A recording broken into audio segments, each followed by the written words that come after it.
Hello friends, स्वागत है आप सभी का पीएनबी ट्यूटोरियल पे। फ्रेंड्स, हम लोग इस वीडियो में सीखेंगे युग्म रेखाएं, पेयर ऑफ लाइन्स। युग्म का मतलब होता है जो दो लाइन का रेखा होता है, उसी को बोलते हैं युग्म रेखाएं। तो पहला हम लोग का है समांतर रेखाएं। तो यहीं पर समझते हैं कि समांतर रेखाएं किसे कहते हैं। इंग्लिश में बोलते हैं इसको पैरेलल लाइन।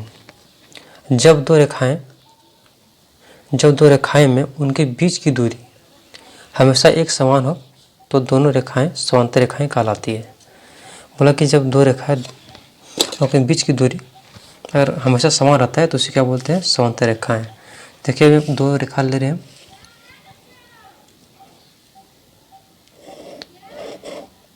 एक रेखा ये लिए और एक रेखा ये लिए। रेखा दोनों तरफ एरो दिखा देंगे क्योंकि ये जो दोनों तरफ एरो है इसी रेखा का पहचान होता है, रेखा हो गया। ये दोनों को नाम दे देंगे, इसको नाम दिए एल और इसको दे दिए एम।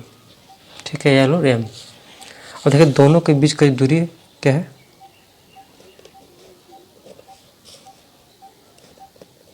एकदम समान है। अगर यहाँ पे x मीटर होगा चौड़ा तो यहाँ भी क्या होगा x मीटर, और यहाँ भी क्या होना चाहिए x मीटर। तो इन दोनों बीच की दूरी क्या है, समान होना चाहिए। तो इसी को क्या बोलते हैं, समांतर रेखाएं। जैसे एग्जांपल के लिए आप सड़क का देख सकते हैं, सड़क का जो दोनों किनारा होता है वो क्या चलता है, समांतर रेखा में चलता है। दोनों के बीच की डिस्टेंस जो होती है, दूरी होती है, बराबर होता है। उसी तरह से हम लोग ट्रेन का जो ट्रैक होता है, रेलवे का पटरी, उसका भी दोनों के बीच का जो डिस्टेंस जो होता है समान होता है। तो इसी को बोलते हैं समांतर रेखाएं, जिसके बीच की दूरी समान हो। और इसको दिखाते हैं कैसे, तो लिखते हैं एल और दो लाइन देंगे इसे समांतर कहें, एल समांतर एम। ऐसे बोल सकते हैं कि एम समांतर एल, दोनों इस तरह से लिख सकते हैं। तो ये हमारा हो गया समांतर रेखा। आइए देखते हैं दूसरा। दूसरा हमारा है लंबवत रेखा और लंब रेखा, इनसे बोलते हैं परपेंडिकुलर लाइन। तो इसको समझते हैं कि किसे कहते हैं कि जब दो रेखाएं एक ही तल पर एक दूसरे को समकोण पर प्रतिच्छेद करती है तो दोनों रेखाएं एक दूसरे पर लंबवत होते हैं, तो दोनों रेखाएं परस्पर लंबवत कहलाती है। कि जब बोला कि जब दो रेखाएं एक दूसरे को एक ही तल पे लंबवत प्रतिच्छेद करती है, लंबवत यानी सीधा, जिसकी एक रेखा इसे एक ले रहे हैं, यहाँ पे एक रेखा इसे लिए, इसके बाद एक रेखा इसे ले लिए। अब जहाँ प्रतिच्छेद कर रही है यहाँ पर 90 का बन रहा है, कोण 90 डिग्री कोण बन रहा है, तो इसी को बोलते हैं हम लोग लंबवत रेखा बोलते हैं। ये इसे हम लोग लिख सकते हैं, हो गया। अगर इसको चाहेंगे तो आगे हम लोग बढ़ा देंगे रेखा को। इधर क्या प्रतिच्छेद, यहाँ प्रतिच्छेद कर रही है, यहाँ पर 90 डिग्री को कोण बन रहा है, तो ये दोनों रेखा आपस में क्या हो गया, लंबवत रेखा हो गया। और लंबवत को दिखाने के लिए कैसा हम उल्टा टी लिखते हैं, अगर निर्देशित करते हैं हम लोग तो कैसा लिखते हैं, उल्टा टी। ऐसे करके और ऐसे कर देंगे तो क्या होगा, लंब का हो गया सिंबल, चिन्ह हो गया। इस तरह से हम लोग उसको दिखाते हैं। तो ये हमारा हो गया, मानते इसको एक रेखा यहाँ पर कितना, ये है एल, यहाँ ले लिए, और ये एम है। तो दिखाएंगे तो यहाँ लिखेंगे एल लंबवत, उल्टा टी करके एम। या इसी को भी लिखेंगे तो ये एल इस पे भी और ये भी इस पे, तो जाएगा एम परपेंडिकुलर चाहे लंबवत किसका हो जाएगा, एल का। तो इस तरह से हम लोग दिखाते हैं लंबवत को। इसका हम लोग अगला देखते हैं रेखा। अब आइए हम लोग समझते हैं प्रतिच्छेदी रेखा। इसको हम लोग इंग्लिश में बोलते हैं इंटरसेक्टिंग लाइंस। तो क्या होता है प्रतिच्छेदी रेखा, इसमें कि जब दो सरल रेखाएं एक दूसरे को एक ही बिंदु पर काटती है या प्रतिच्छेद करती है तो रेखा को प्रतिच्छेदी रेखा या बिंदु को प्रतिच्छेद बिंदु कहते हैं। बोला है कि जब दो सरल रेखाएं एक दूसरे को एक ही बिंदु पे काटती है तो उसे क्या बोलते हैं, प्रतिच्छेदी रेखा बोलते हैं। जब यहाँ रेखा ले रहे हैं, यहाँ पे एक रेखा हम लोग ऐसे खींच रहे हैं और एक रेखा हम लोग ऐसे ले रहे हैं, दो रेखा लिए, दोनों का नाम दे सकते हैं एल और एम।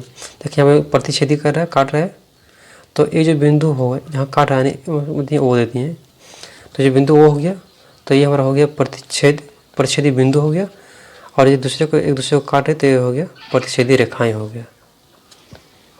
हम लोग अगला इसको समझते हैं। आइए हम लोग समझते हैं अगला हमारा रेखा है युग रेखा, समवर्ती रेखा, इसी को बोलते हैं संगामी रेखा, कॉन्करेंट लाइन। इसको आज समझते हैं किसे कहते हैं, समवर्ती रेखा, कि जब तीन या तीन से अधिक सरल रेखाएं एक दूसरे को एक ही तल और एक ही बिंदु पर प्रतिच्छेद करते हैं तो उसे समवर्ती रेखा कहते हैं, तथा बिंदु को समवर्ती बिंदु या संगामी बिंदु कहते हैं। इसे क्या बोला है, तीन या तीन से अधिक। अब इसमें दो रेखा नहीं, इसमें तीन रेखा है, तो तीन से अधिक लेंगे हम लोग। तो ऐसे इसको देखा लेते हैं, एक रेखा सीधा लिए, तो एक रेखा हम लोग ऐसे लेंगे, एक रेखा ऐसे लेंगे, एक रेखा ऐसे लेंगे,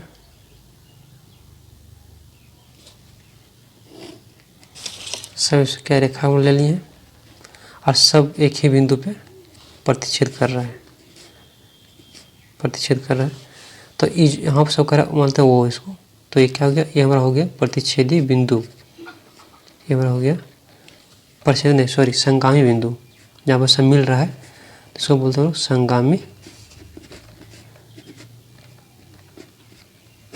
संगामी बिंदु इसको बोलेंगे।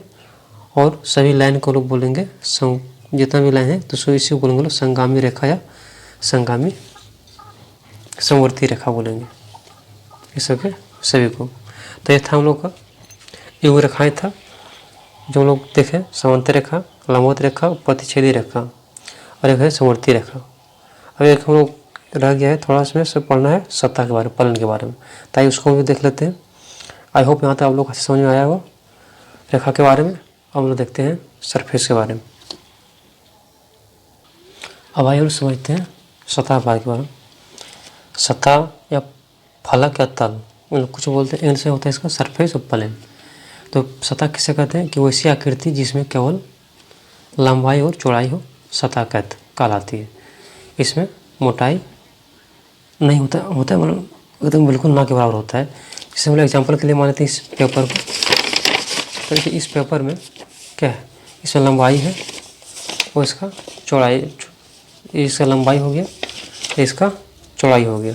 इसमें मोटाई है लेकिन कितना ना के बराबर उससे मोटाई है, तो इसलिए क्या हो गया, हमारे सतह हो गया, तल हो गया। तो इसलिए इसका जो परिभाषा है कि वैसी आकृति जिसमें केवल लंबाई और चौड़ाई हो, सतह कहलाती है। और मोटाई होता है कि मोटाई ना के बराबर होता है तो उसको नहीं उतना माना जाता है, तो उसी को बोलते हैं हम लोग सतह बोलते हैं। तो हम लोग यहाँ तक देख लें, सतह देख लेते हैं, और हम लोग किरण भी देख लिए, रेखाखंड भी देख लिए, रेखा भी देख लिए, बिंदु देख लिए, और युग रेखा में हम लोग भी देख लिए, समांतर रेखा, लंबवत रेखा, प्रतिच्छेदी रेखा, सब हम लोग यहाँ तक देख लिए। अब हम लोग नेक्स्ट वीडियो में पढ़ेंगे कोण के बारे में, कि कोण किसे कहते हैं और कोण कितना प्रकार के होता है। तो फिर मिलते हैं नेक्स्ट वीडियो में, तब तक थैंक यू, धन्यवाद।